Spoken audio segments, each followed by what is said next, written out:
దాన్ని రాష్ట్రంగా చేసేవే నీకు 5 సంవత్సరాలు అధికారులు ఇస్తే ఈనాడు చెప్తా ఉన్న ధైర్యంగా అమరావతి రాజధాని, ఆంధ్రప్రదేశ్ రాజధాని అనే మాట ధైర్యంగా చెప్తాను.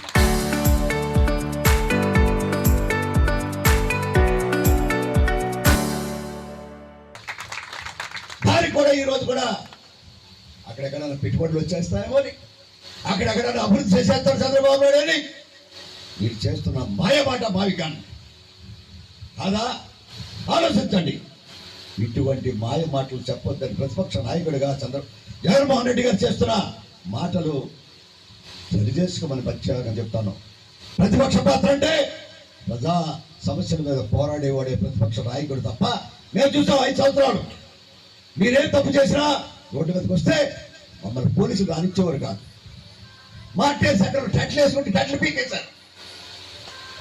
పీకలేదని చెప్పండి. ఎన్నిసార్లు పీకారో మీరు చెప్పండి. పోలీసులు మాకు అటౌంట్ పెట్టుకుంటే కట్టబడుతుంది, మీరు అటౌంట్ పెట్టుకుంటారు కదా.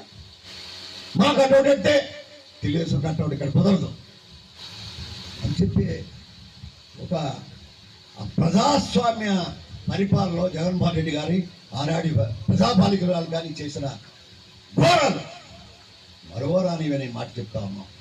ఈనాడు అమరావతి 3 సంవత్సరాలు చూడండి 150-60% పూర్తి చేయబడతామనే మాట చెప్తా ఉన్నాం. పోలవరం వచ్చే సంవత్సరం డిసెంబర్ లోపల అమరావతిని జాతికి అంకితం చేస్తారు. మోడీ గారు వస్తారు, ఈ రాష్ట్రానికి నేషనల్ ప్రాజెక్టు జాతికి అంకిస్తారనే మాట ధైర్యంగా చెప్తా ఉన్నాం.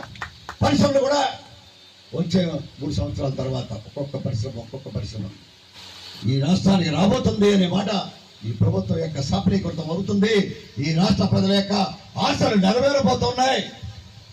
నెరవేరుతో పాటు యువతకు సంబంధించిన ఉద్యోగ అవకాశాలు కల్పించే ఒక మహత్తర భాగ్యాన్ని ఈ ప్రభుత్వం గురుతర బాధ్యతగా ఈ రాష్ట్ర భవిష్యత్తు యొక్క ప్రజల యొక్క ఆశలను నమ్మించే విధంగా, అంకితం చేసే విధంగా పనిచేస్తున్న ఈ ప్రభుత్వాన్ని దీవించమని మాత్రమే చెప్తా ఉన్నాం.